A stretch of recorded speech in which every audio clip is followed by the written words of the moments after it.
team refused to accept the trophy, the Asia Cup trophy, from the hands of Mohsin Naqvi, who also happens to be the Interior Minister of Pakistan. And the Indian team had sound logic to why they did what they did. They said India cannot be seen as accepting a trophy from a man who's basically a terror apologist, a terror proxy for a state that up until just recently, just a few months ago, sent a bunch of terrorists and killed innocent people in Pahalgam. So the question is, how can the ICC pretend like this is okay? How can the ICC not take action against Mohsin Naqvi for the trophy chore that he is and for running away with the Asia Cup trophy? I want to first play out the reactions of the players, including Captain Suryakumar Yadav, who, by the way, has also decided to dedicate the entire match fees for all the games that he has played in the Asia Cup to the Indian Armed Forces. Let's listen in. बहुत अच्छी feeling थी। आप जब एक tournament unbeaten जाते हो तो बहुत अच्छा लगता है आपको। बहुत अच्छी फीलिंग थी पूरी टीम के लिए, पूरे देश के लिए, और बहुत मज़ा आया। कल रात में आके हम बैठे, थोड़ा टाइम बात की, अच्छा टाइम निकाला और बहुत मज़ा आया। कंट्रोवर्सी तो नहीं बोलूँगा मैं, अगर आपने देखा होगा सही से तो ट्रॉफी तो देखी होगी आपने, लोगों ने डाला ही है फोटो, यहाँ वहाँ सब ट्रॉफी तो थी, बट जो असली ट्रॉफीज आप जीतते हो वो है जो लोगों का मन जीतते हो, जो प्लेयर्स है उनका भरोसा जीतते हो, जो सपोर्ट स्टाफ है जो उन्होंने भरोसा दिखाया है, जो लोग बिहाइंड द सीन्स काम करते हैं, वो असली ट्रॉफीज है। ये जो मिलने वाली है वो तो चलो एक सिल्वरवेयर है, but at the same time जो इतने लोग काम करते हैं, इतने लोग मेहनत करते हैं ग्राउंड पे, वो असली ट्रॉफी है। अच्छा लगता है जब देश के लीडर खुद बैटिंग करते हैं फ्रंट फुट पे, ऐसा लग रहा था उन्होंने स्ट्राइक ली और रन बनाए, बहुत अच्छा लगा देख के। और जब सर ही आगे खड़े हैं सबके, तो फिर प्लेयर्स तो खुल के खेलेंगे ना ग्राउंड। मैं एक्चुअली पूरी लाइन कंप्लीट नहीं कर पाया उस time, armed forces and victims of Pahalgam बोलना था, बट उसमें सब इतना फटाफट चल रहा था कि उतने अफरा तफरी में कुछ ज्यादा बोल नहीं पाया मैं, बट वो मेरी तरफ से जो मैं कर सकता हूँ उतना तो मैं। So here's what happened after India had that massive triumph in the game against Pakistan, the final against Pakistan in the Asia Cup. There was an hour of complete drama and chaos and cluelessness, and a sign of Pakistanis being sore losers. So it started with India refusing to accept the trophy from the PCB chief Mohsin Naqvi, who also happens to be the head of the Asian Cricket Council. They left him waiting at the dais. Mohsin Naqvi then walks away with the trophy in hand after being left there red-faced. The Indian team celebrated without the cup, the famous Messi baby walk when Lionel Messi and the Argentinian team won the World Cup. That's what Suryakumar Yadav and his teammates did yesterday, but they pretended like they had a trophy in their hand. The BCCI is now mulling action against the PCB chief and making a formal complaint all the way to the ICC for not rewarding and not awarding a team which were the legitimate winners of the entire tournament. As Suryakumar Yadav said, they went through the entire tournament not losing a single game and defeating Pakistan 3 times, including yesterday in the finals. But this wasn't the only instance when India took a firm stand on the field. Number one, in the very first match, the Indian captain made it absolutely clear that he's not going to shake hands with the Pakistani captain, whether at the toss or even after the match when India won that game. Team India refused to shake hands with the Pakistani team post that match. That was the first match in the league stage between India and Pakistan. Then, after that victory, Suryakumar Yadav dedicated that victory against Pakistan to the Pahalgam victims and to the Indian Armed Forces. After the second match, which also India won, he said that it's not fair to label Pakistan and India as some kind of rivals or rivalry, because he says they're not on the same level. In fact, the record is 10-0 or 13-0, whatever the record is, it's not a rivalry. Then Suryakumar Yadav also refused to click the pre-final trophy picture. It's a customary picture that both the captains stand next to the trophy and take on the day before the final. This time, Surya refused that, and there was no pre-final photo opportunity. And then the final move being that after winning the final and defeating Pakistan comprehensively, the Indian team, led by the captain Suryakumar Yadav, refused to accept the trophy from the hands of Mohsin Naqvi, who's the PCB and ACC chief, also happens to be the Interior Minister of Pakistan. So the stand that the Indian players took throughout the duration of the tournament over the last 3 weeks was absolutely consistent and absolutely in keeping with the national interest. Now, the BCCI, we're told, is all set to formally lodge a complaint against the Asian Cricket Council and for the PCB for stealing the trophy, which rightfully belongs to India and to the Indian team, because they won it fair and square. Sir, because India side refuses to accept this trophy from the Mohsin Naqvi, and it was clearly told by the Indian side, but still he was insisting to give the trophy. Do you see it as a provocation by the Pakistani side, and is BCCI going to raise this? We are going to raise a complaint because we cannot take a trophy from a person who is instrumental in waging a war against our country. So he is not only just the ACC chairperson, but he is also the Interior Minister of Pakistan, against whom our Operation Sindoor is still continuing. So in this situation, it is not possible for us to either shake hands with him or accept any trophy from him. So if they want to still come and give the trophy, that is their problem. But we made it very clear that we are not going to accept any trophy from him, or rather stand on the same queue with him on the dais. So the big question now is, will India get its hands on the Asia Cup trophy? And if at all it does, when will that happen and how will that happen? Because this is an unprecedented situation. There are no rules as such to decide, what happens if a team refuses to take the trophy from a said individual, a said head of the ACC, that is Mohsin Naqvi. But here are some possible scenarios that could play out over the next few days. Number one possible scenario is that the Asian Cricket Council may then parcel this trophy, ship this trophy out to Mumbai, and in Mumbai the BCCI could have a formal presentation ceremony. BCCI Secretary Vijay has urged restoring some semblance of morality by sending the trophy as soon as possible to India. So that could take place within the next few days, either via courier or they could send it across through a neutral observer, a neutral handover. That's the first option. The second option is that the ICC takes a not-so-charitable view of what happened yesterday, the fact that Mohsin Naqvi ran away with the trophy. The ICC may then instruct that the trophy be transferred either to the ICC for safekeeping, and then, of course, the ICC organizes a special event later on to officially hand over the trophy to the captain and his team. And a third but unlikely scenario is that the BCCI could commission a replica trophy to be housed in the BCCI headquarters in Mumbai for its own display and records, while the original continues to remain with the Asian Cricket Council until this dispute is settled.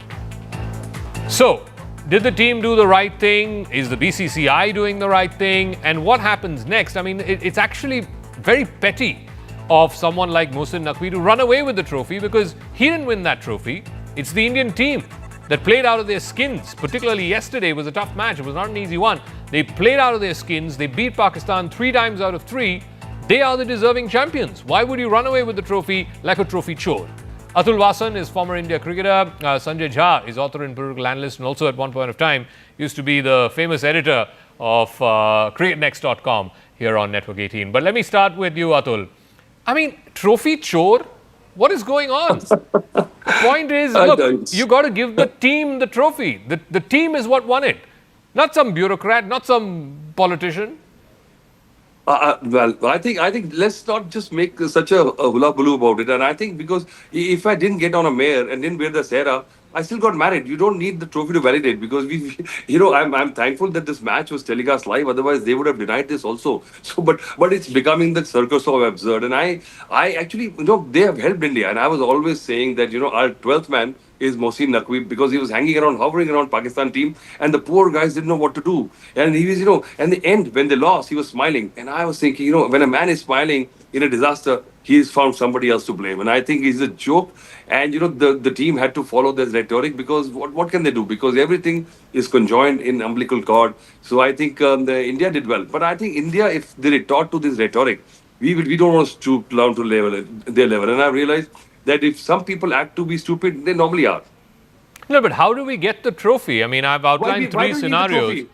No, but ultimately, one second. It's like saying, Lionel Messi and Argentina won the trophy, but what do they have to show for? Ultimately, you have to show, the FIFA World Cup with the globe on top and the hands holding it aloft. What do you show for that you won the World Cup, the Asia Cup? Whole world saw them win the trophy. Yes, they did.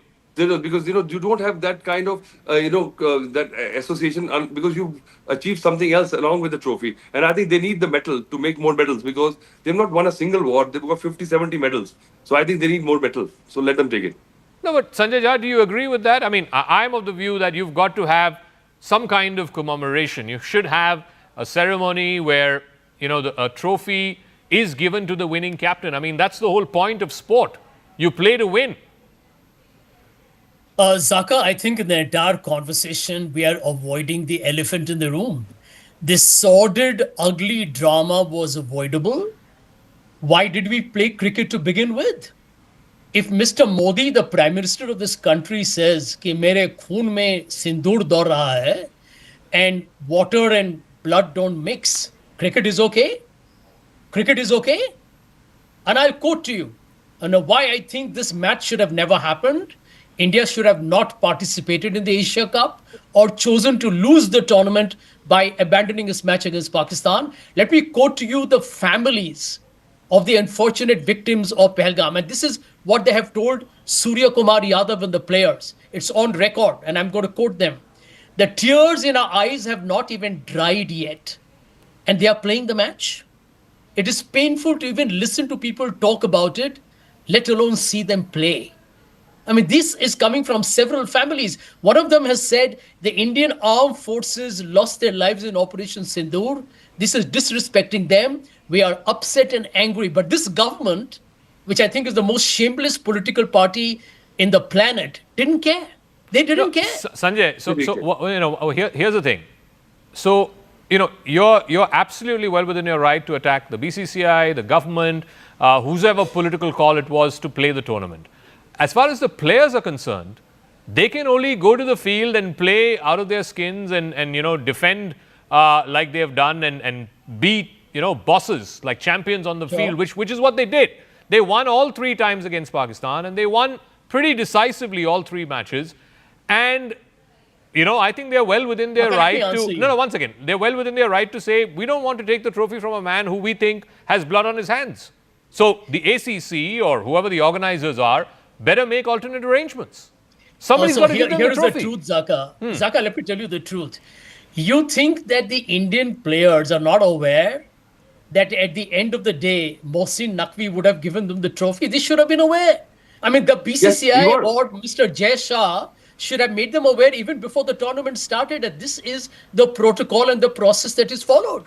And as my friend Shashi Karur, whom the BJP loves very much, openly said that if you play the game, listen, if you decided to play cricket ignoring the respect for India's armed forces, caring a damn for the unfortunate people who lost their families in the Pahalgam massacre, then at least behave like gentlemen when you're playing. So your position is, Sanjay, and before I go back to Atul, your position is, okay, they didn't have a control over, what tournament they get to play and who they get to play, etc., etc. But having done that and having won the match, they should have taken the trophy from Naqvi. Is that your position? My point is that they should have shaken hands with the Pakistan team. And I think this has been optics engineered by the BJP to try and save their face. Because the people of India are angry with the BJP government. Okay, so these are all optics to manage the anger of the people who are angry anyway at the fact that India and Pakistan played. Atul, Sanjay, we got you last week, what you want to say, and I believe you, and I know what you're saying. But, if I say that this match should have happened or not should have happened, and it happened in a way because of the other ecosystems that could have disrupted, you will not believe that. But it doesn't make me less of a patriot than you, because you are connecting everything to blood and tears. Last 10 years ago, our Prime Minister was in Tianjin for the Shanghai Cooperative, and the Shahbaz Sharif was there, but we didn't acknowledge them. So we have to go to 17 common forums around the world, and we have to be present, but we don't have to be civil to them. So we played the game, which you will not understand, and then we didn't acknowledge them. And they got, insulted, and then they reacted in a way which actually they played into our hands, and they've become a joke now. So you just relax, because now. So if everything now, Neeraj Chopra was in Tokyo with that their javelin thrower. So what Indian women's team is going to play? So because of, if you stop now, when you start, then why do you stop the war? You should have carried on, because they believe they won. So they will never, because in Pakistan, if you ask somebody, how are you feeling? He says, I've got the nuclear bomb. This is the narrative. This is the common denominator.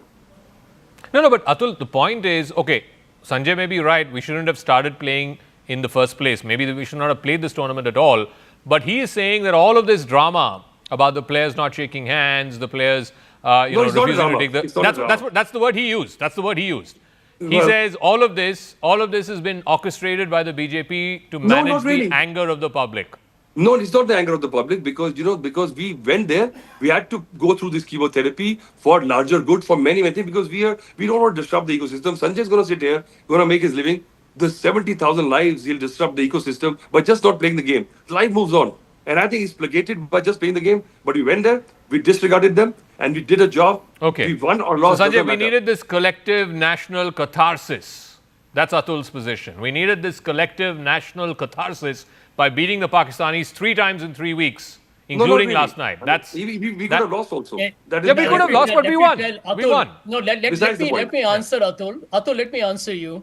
I wish we had a heart, man, that was sensitive. Imagine if any one of us on the panel had lost a family member and there were people who grieved and said, don't play cricket with Pakistan because, you feel that there was a terrorist who came from their country and killed your relative.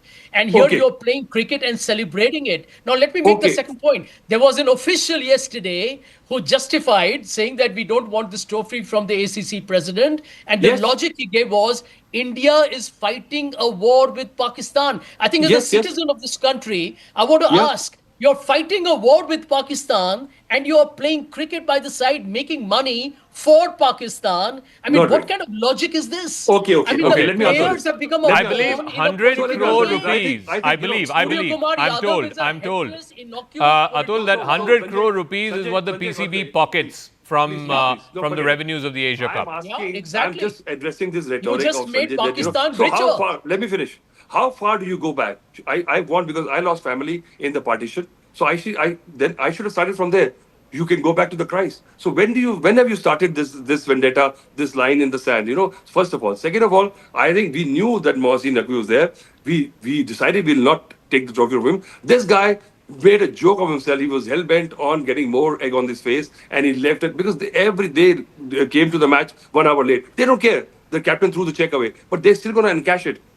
They owe money to the whole world because they have got this, But Atul, misplaced couldn't thing. it have been organized in a way that if the team says, okay, we don't want to take the trophy from Mohsin Naqvi, then whoever is the number 2 in the ACC hands They over would- the trophy. Somebody else gives them So the it's trophy. fine. That is logic, but expecting logic from Pakistan is like a month without Sundays. So he wanted to make this show of this, So you imagine this is what his point was, and he's become a joke because he's the minister.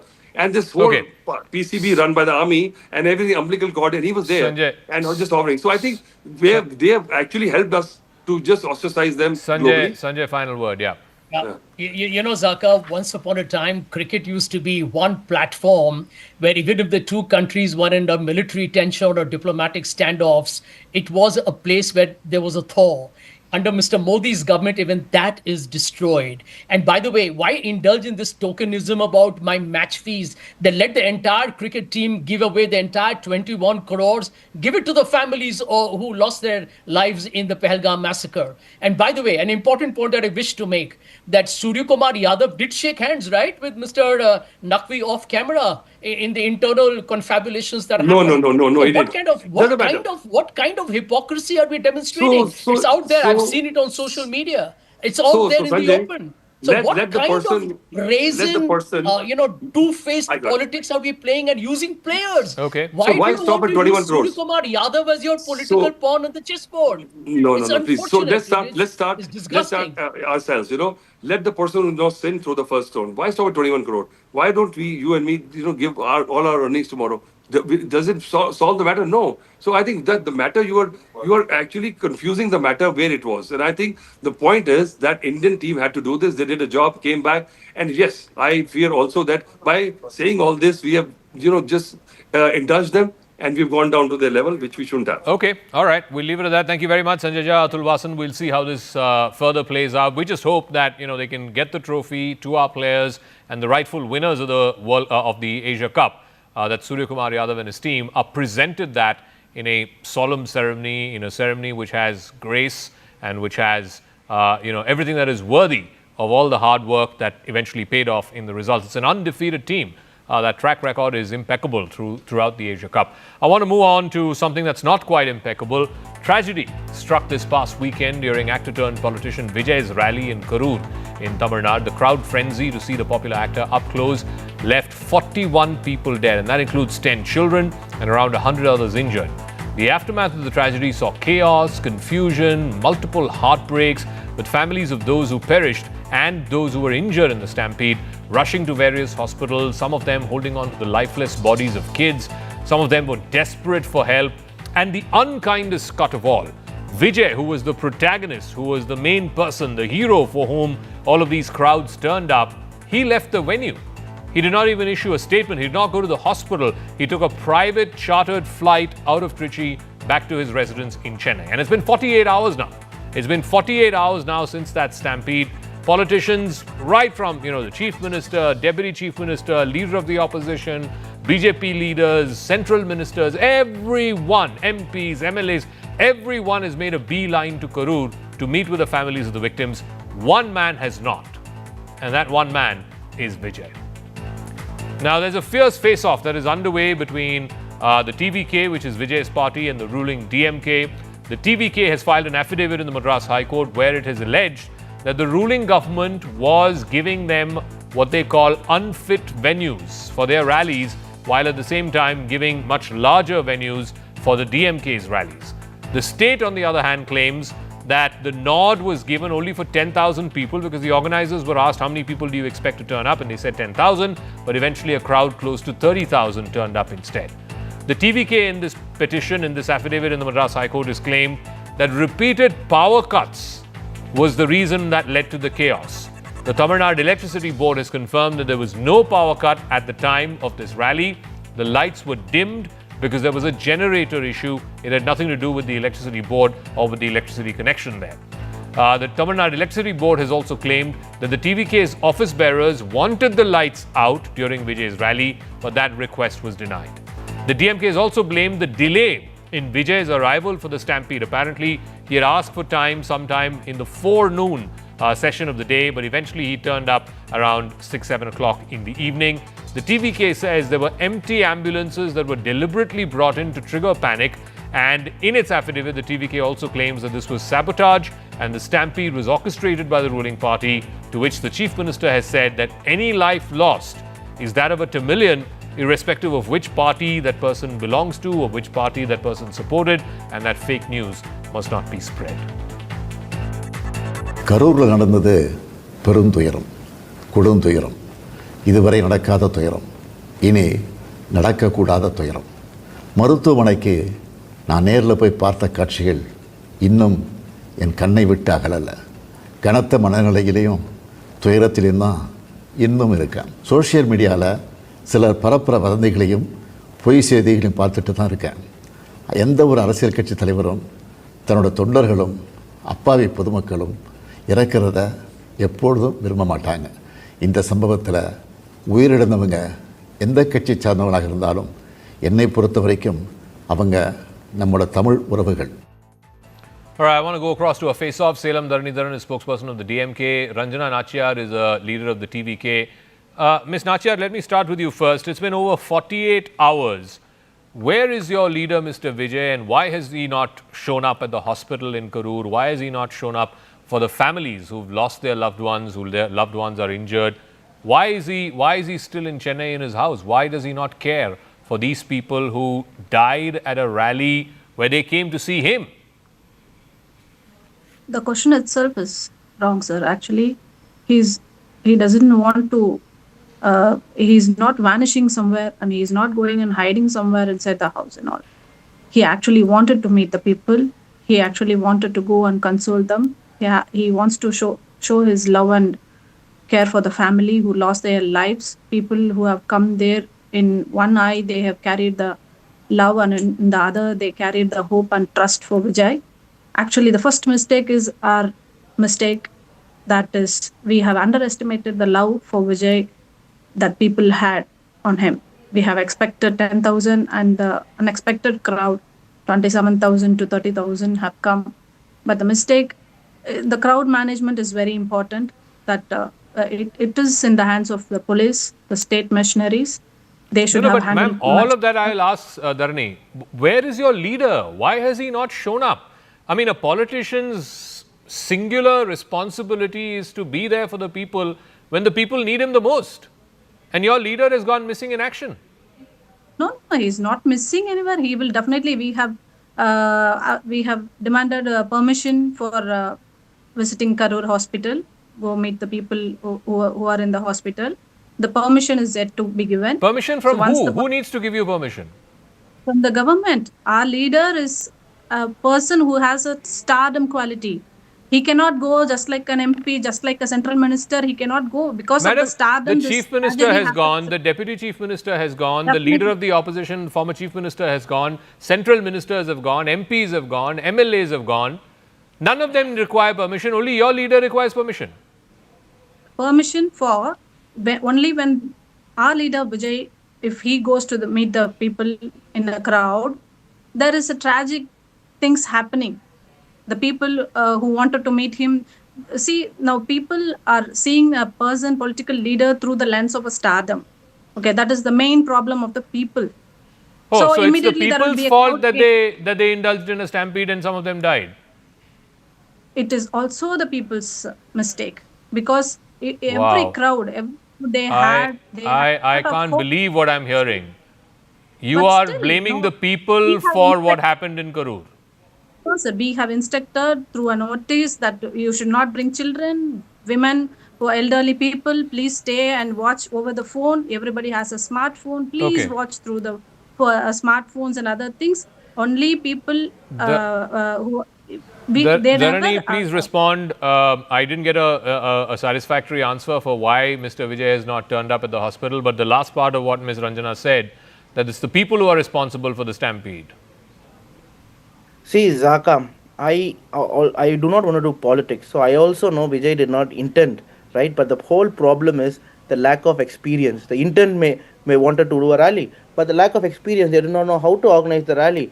The whole reason the police had actually told him to stop 500 meters before. The DSP had said no. They wanted to go 500 meters further. They did not listen. And secondly and foremost, because he wanted to show a big crowd, because he wanted to show a big crowd and he was excited, he normally used to stand in the podium of the caravan and then wave at people. But this time what happened, he did not. He was sitting inside the caravan and normally the lights used to be on and people used to see him and go back. So if he had done it, a lot of people would have seen him and gone back, and this is what the people who were there had told. We would have seen Vijay would have returned, but because he was sitting inside the caravan, the lights were off, we had to follow him and go. And third, most importantly, Vijay has also created a fan who do not act responsible. This is the first time it's happening. No, there have been earlier, as movie stars, theatres have been vandalized.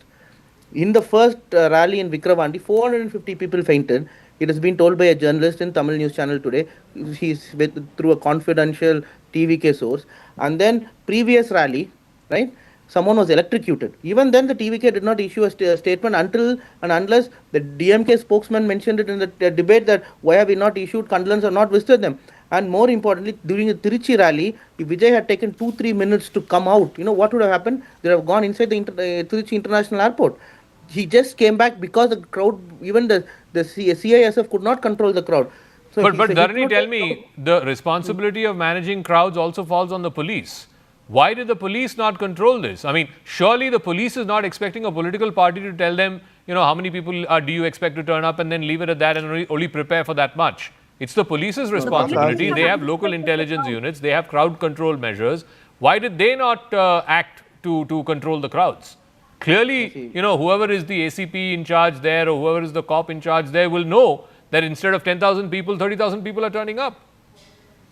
See, I think it's not just about the people who have turned up. It's about a turn of events. No, I'm coming there. I'm answering. 1 second. Let him respond. No, I think it's not just about in fact, Vijay thanked the police 10 minutes before this incident happened. In fact, 20-30 minutes before the incident happened.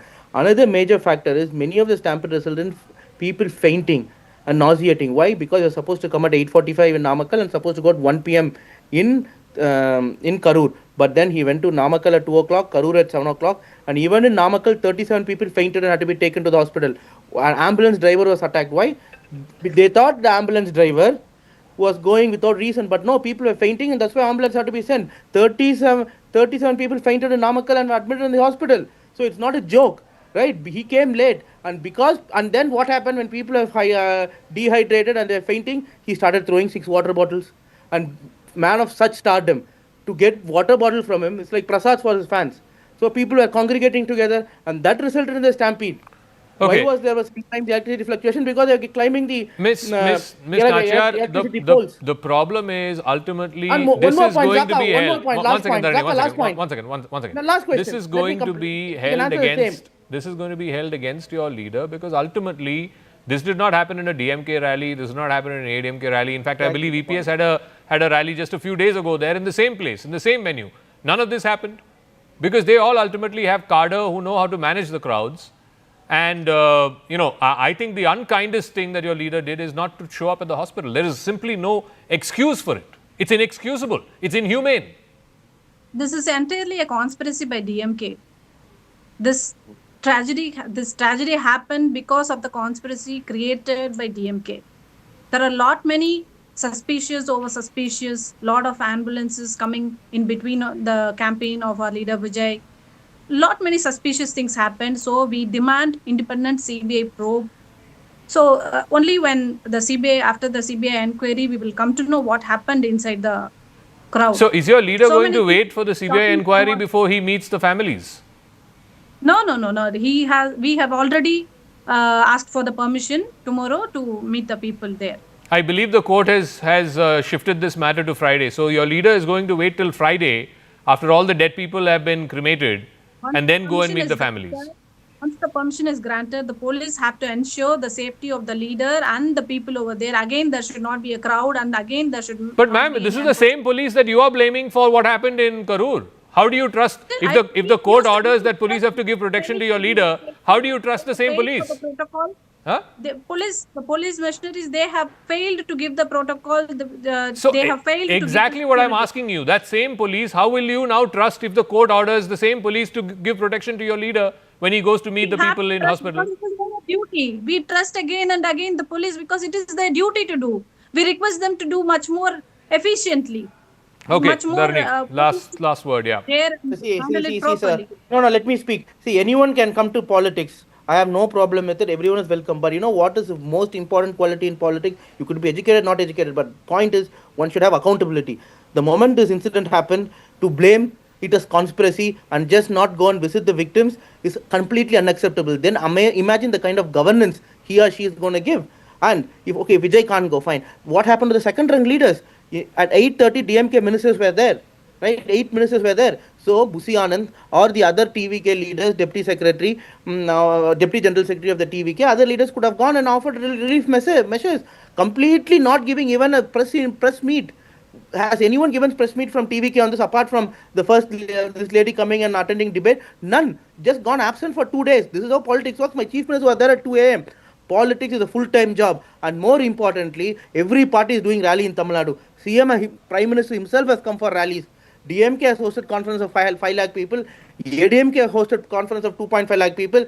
Why nothing has happened? Another problem is, apart from lack of experience, TVK does not have second rung or third rung leaders. Okay. Right? Because of that, they are not able to control. The crowd comes. But in other parties, we have district secretary, we have zonal secretary, Ondriya Sailala, that is, then Kilai Sailalas, and then other wing heads to mobilize. So there's no second rank, third rank. The party is running on one person, and that's why it's failing. And he also does not have, unfortunately, the maturity to understand. He's thinking in the film mindset. Okay. Right? That more euphoria. It doesn't work like that. Okay, we'll leave it at that. Like I said, I mean, I am willing to buy the argument that the responsibility of managing the crowds is not just that of the political party or the organizers. Of course it is. A bulk of the responsibility is theirs, but the police can't wash their hands off. But the one thing that I find absolutely inexcusable is that Vijay has not shown up even now, 48 hours after that terrible, terrible tragedy in Karur. He's still not shown up for the families, still not shown up at the hospital. And God knows when he will, because if they're waiting for the court to order police protection, that matter has been listed now for Friday, so he has to wait another 5 days before that actually happens, if at all it happens. Now, I want to move on to another story. There's been a sign of reset of ties between India and Canada. Lawrence Bishnoi and his gang has now been designated by the Canadian government as a terror organization. Now, a terrorist listing means that anything owned by that group in Canada, whether it is property, vehicles, cash, all of this can be frozen or seized. And it gives Canadian law enforcement more tools to prosecute these terrorist offences, including those that are related to financing, travel, and recruitment. In its statement, the Canadian government has said that the Bishnoi gang is a transnational criminal organization that operates primarily out of India. They have a presence in Canada and are active in areas with significant diaspora communities.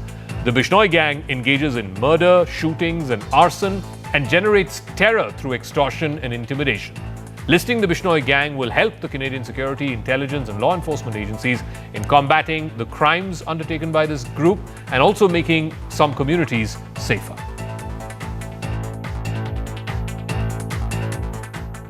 Lawrence Bishnoi gang has been listed as the terror entity by the Canadian government. The Canadian government statement says acts of violence and terror have no place in Canada, especially those that target specific communities to create a climate of fear and intimidation. The Canadian government also says in the release that Bishnoi gang is a transnational criminal organization operating primarily out of India. They have a presence in Canada and are active in areas with significant diaspora communities.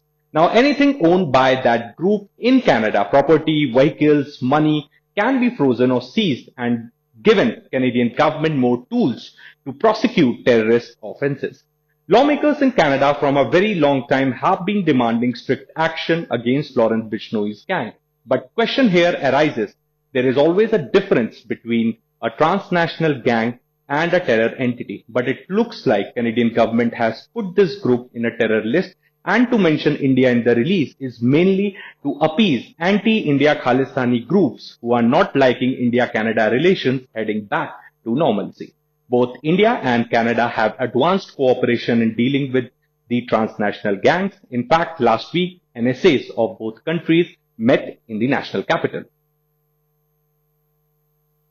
A new dimension has surfaced from Donald Trump's meeting with Pakistani Prime Minister Shehbaz Sharif and the Pakistani Army Chief, Field Marshal Asim Munir. It happened at the White House last Friday.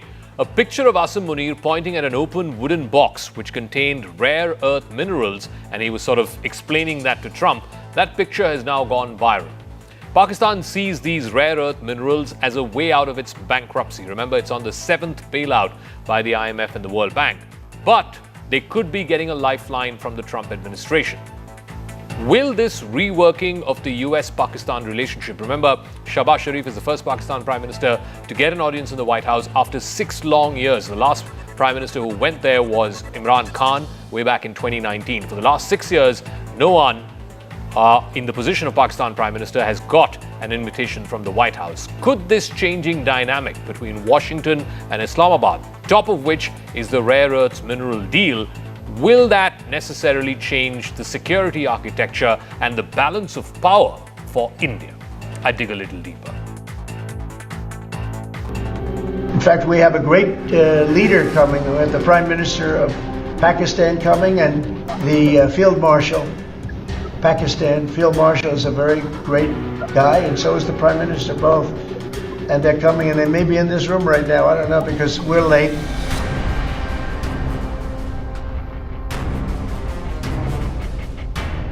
Pakistan's Prime Minister Shehbaz Sharif and Army Chief Field Marshal Asim Munir met with President Donald Trump at the White House last week.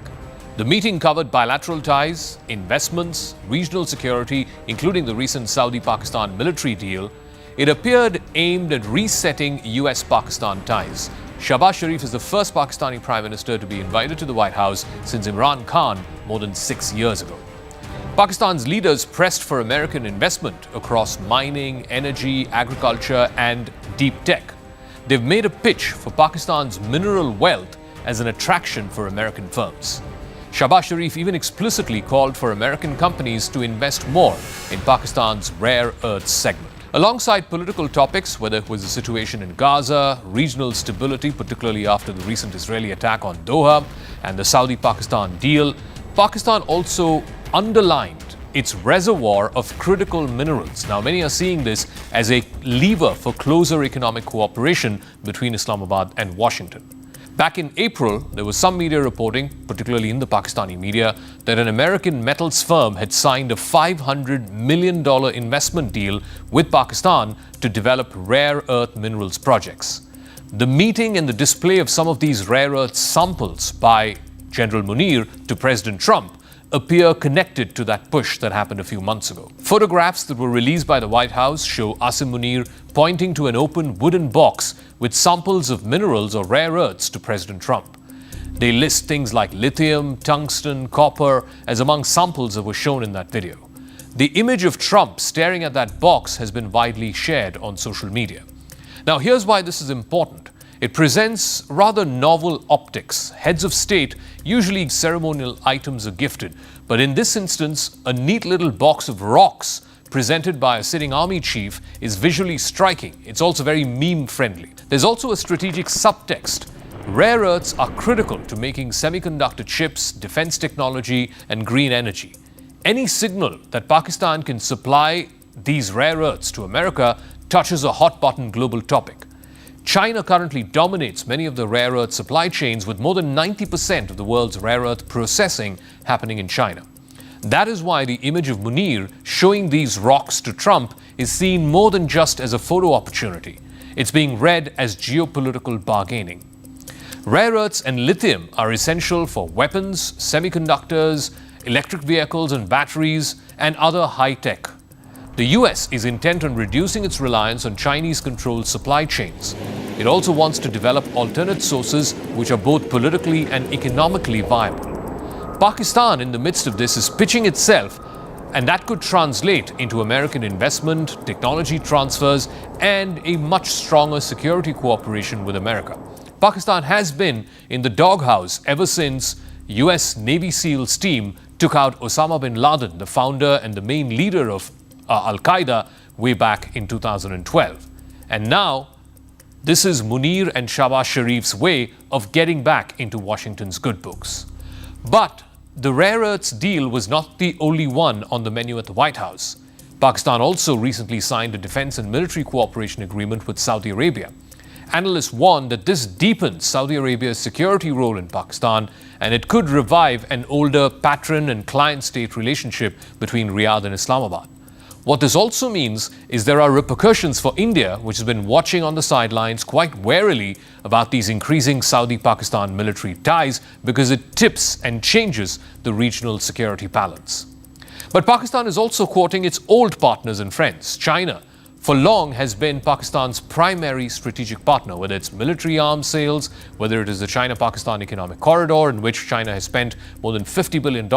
These are all central pillars of what has been described as an ironclad friendship.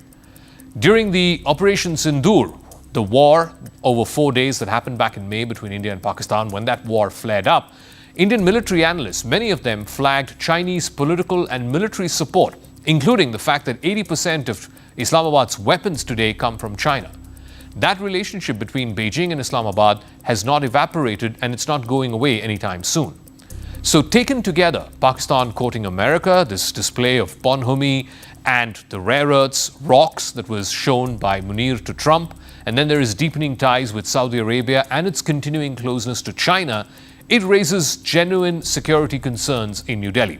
There's also the shifting balance of power and the potential for Pakistan to leverage multiple patrons for military and economic support at the same time. Analysts see Islamabad as hedging its bets rather than fully aligning with one partner, whether it is America or China or even Saudi Arabia. Since Donald Trump's return to office, there's been a deliberate American overture towards Pakistan. Trump's team has signaled interest in using Pakistan as a regional interlocutor, whether it's on Afghanistan, because Trump desperately wants the Bagram air base back, whether it's on Gaza, and of course on rare earths and critical minerals. Also, Trump has repeated ad nauseum a number of occasions now that it was he who mediated between India and Pakistan when the flare-up, when the war happened back in May. India has denied any third-party mediation, while Pakistan, in a polar opposite gesture, has nominated Trump for the Nobel Peace Prize. The imagery from the White House and the public framing of it suggests a conscious rapprochement between America and Pakistan. If Pakistan becomes a credible supplier of critical rare earth minerals, then America may invest in Pakistani extraction and processing, which is important for the global tech and defense supply chains. Pakistan, at the same time, leveraging both Saudi Arabia ties as well as its American ties while keeping its China relationship very close, complicates the threat calculations for New Delhi. There is a risk of more external actors and more external backing for Islamabad's military posture. The viral image of the mineral box that Munir was displaying to Trump is not just a public diplomacy win for Pakistan, it reframes Islamabad as an economic partner, not just as a security headache. And that matters in Washington's policy circles. That especially matters in the White House with the most transactional US president currently the occupant of the White House.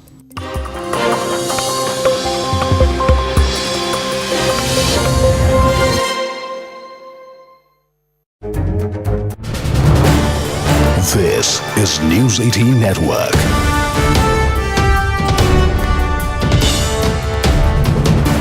India's largest news network.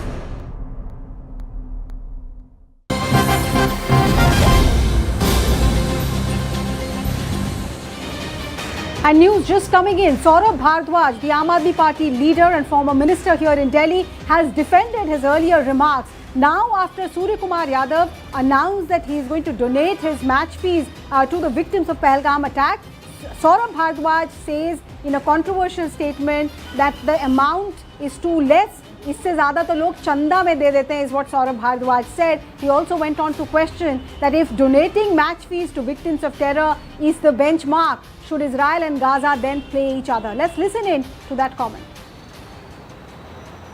Bhajpa का propaganda है, मोहसिन नकवी के हाथ से cup नहीं लिया। मैंने video डाला है, जब ये सीरीज शुरू हुई भारतीय टीम के कप्तान ने मोहसिन नकवी के साथ बाकायदा फ़ोटो भी खिंचवाई है कप के साथ रख के, और बाकायदा हाथ भी मिलाया है। फिर भारतीय जनता पार्टी की स्क्रिप्ट बदल गई क्योंकि उनको लगा कि भाई मैच का तो विरोध हो रहा है, तो प्रधानमंत्री पिछले 2 मैचों के अंदर शांत।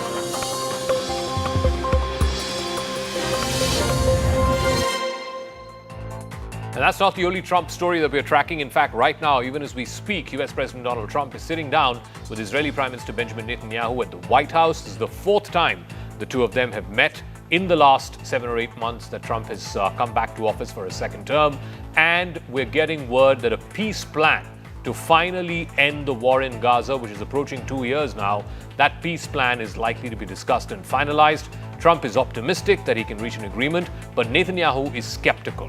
Will the two leaders reach a consensus and end this war in Gaza, which has claimed 65,000 lives? What may be the broad contours of that plan? Here's a full story. And it's looking like we have a deal on Gaza. And we'll let you know. I think it's a deal that will get the hostages back. It's going to be a deal that will end the war. It's going to be a deal with, it's going to be peace. I think we have a deal. That'll be number 8, Peter. Not bad. President Donald Trump is hosting Israeli Prime Minister Benjamin Netanyahu at the White House as negotiations over his plan to end the war in Gaza are at their final stages. Mr. President, will you discuss tariffs on Israel? Trump himself projected optimism and hinted at greatness in the Middle East. He indicated that all are on board for something special. This is the most significant effort to date to end the war. But Netanyahu did not say he has accepted the plan. In fact, in an interview to Fox News, he said it's not been finalized yet.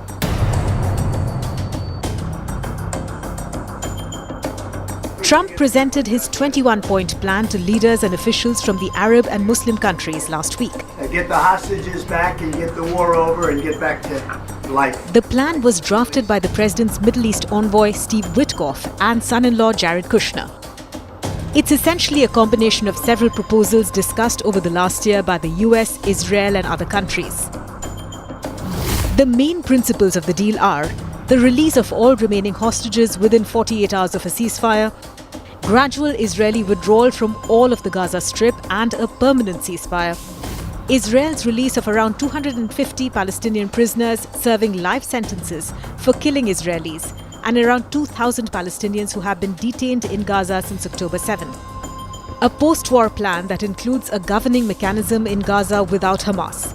This will include an international and Arab board with a Palestinian Authority representative and a technocrat government of unaffiliated Palestinians in Gaza. A security force that would include Palestinians but also soldiers from Arab and Muslim countries. Funding from Arab and Muslim countries for the new administration in Gaza and for reconstruction and development of the enclave.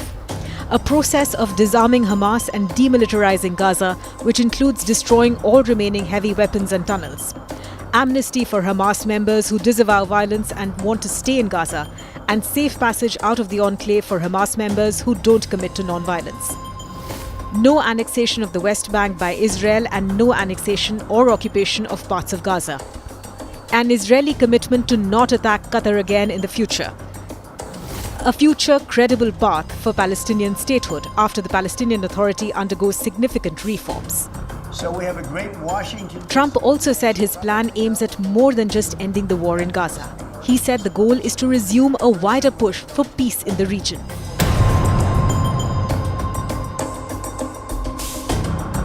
Trump claims Netanyahu is on board with his plan, but the Israeli government hasn't officially commented on it yet. Please order in the hall. Please order in the hall. During his defiant address to the United Nations General Assembly last week, which was met with walkouts, Netanyahu said Israel must finish the job in Gaza. We're not done yet. The final elements, the final remnants of Hamas are holed up in Gaza City. They vow to repeat the atrocities of October 7th again and again and again, no matter how diminished their forces. That is why Israel must finish the job. That is why we want to do so as fast as possible. Netanyahu met Witkoff and Kushner on the sidelines of the UN General Assembly in New York to discuss the plan. The two main differences between the US and Israel at the moment are over a clause on disarming Hamas, which Israel wants to be more firm and binding, and over the role of the Palestinian Authority. Netanyahu has been adamantly opposed to any role for the Palestinian Authority in Gaza. We've heard these promises for decades. They always promise. They never deliver. Because you see, the Palestinian Authority is corrupt to the core. Netanyahu's far-right political allies Itamar Ben-Gvir and Bezalel Smotrich have consistently threatened to topple the government if the war should end. And they are expected to adamantly object to any plan that includes the West Bank-based Palestinian Authority.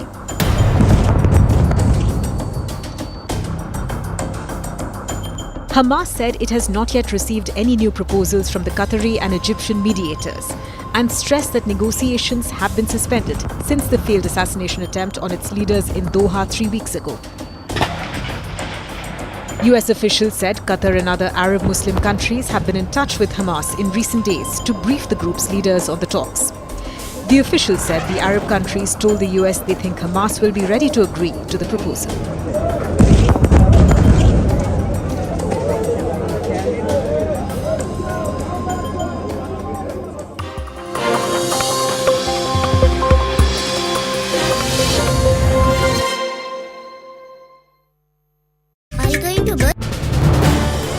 This is News 18 Network.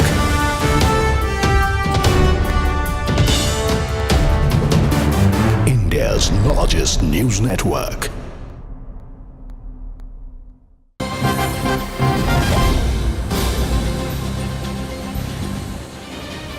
And news just coming in, Saurabh Bhardwaj, the Aam Aadmi Party leader and former minister here in Delhi, has defended his earlier remarks. Now, after Surya Kumar Yadav announced that he is going to donate his match fees to the victims of Pahalgam attack, Saurabh Bhardwaj says in a controversial statement that the amount is too less. इससे ज़्यादा तो लोग चंदा में दे देते हैं, is what Saurabh Bhardwaj said. He also went on to question that if donating match fees to victims of terror is the benchmark, should Israel and Gaza then play each other? Let's listen in to that comment. Bhajpa का propaganda है, मोहसिन नकवी के हाथ से cup नहीं लिया। मैंने video डाला है, जब ये सीरीज शुरू हुई भारतीय टीम के कप्तान ने मोहसिन नकवी के साथ बाकायदा फ़ोटो भी खिंचवाई है, कप के साथ रख के, और बाकायदा हाथ भी मिलाया है। फिर भारतीय जनता पार्टी की स्क्रिप्ट बदल गई क्योंकि उनको लगा कि भाई मैच का तो विरोध हो रहा है, तो प्रधानमंत्री पिछले 2 मैचों के अंदर शांत बैठे रहे ताकि किसी तरीके से प्रोपेगेंडा को, मशीनरी को चलाया जाए। फिर मशीनरी चलाई गई कि साहब देखिए मैच जीतने के बाद हाथ नहीं मिलाया, और हमने वो वीडियो भी डाल दिया कि जब कैप्टन्स प्रेस कॉन्फ्रेंस हुई एशिया कप की, तो स्टेज पे तो कैप्टन पाकिस्तान के कैप्टन से हाथ नहीं मिला रहे हैं, मगर स्टेज से उतरते ही उन्होंने पाकिस्तान के कैप्टन से हाथ मिलाया। तो अगर सब कुछ ही पब्लिक को बेवकूफ़ बनाने के लिए किया जा रहा है, तो देखिए हम तो सरकार की प्रोपेगेंडा मशीनरी के साथ मुकाबला नहीं कर सकते, हम तो बड़े छोटे लोग हैं। मगर हाँ, अगर वो वीडियो चलाया जाएगा, पुराना वीडियो चलाया जाएगा, तो पब्लिक खुद जो है उसके ऊपर फैसला कर ले कि स्क्रिप्ट से पहले क्या हुआ और स्क्रिप्ट के बाद क्या हुआ। आपने एक चुनौती भी दी थी सूर्य कुमार, उन्होंने घोषणा की तो सभी मैचेस। देखिए चुनौती बड़ी साफ थी, बीसीसीआई को और आईसीसी को, जिसके अध्यक्ष जो हैं अमित शाह जी के बेटे हैं, उनको कहा गया था कि जितनी भी ब्रॉडकास्टिंग राइट्स, एडवर्टिजमेंट्स से आपको पैसा मिला है वो मुझे नहीं चाहिए, सौरभ भारद्वाज को नहीं चाहिए, वो उन 26 पीड़ितों के परिवार को देना चाहिए। आज मैंने ग्रॉक पे पूछा तो सिर्फ बीसीसीआई के विषय में उसने बोला कि करीब 690 करोड़ रुपए का रेवेन्यू अर्न हुआ है, और 690 करोड़ अगर उन विधवाओं।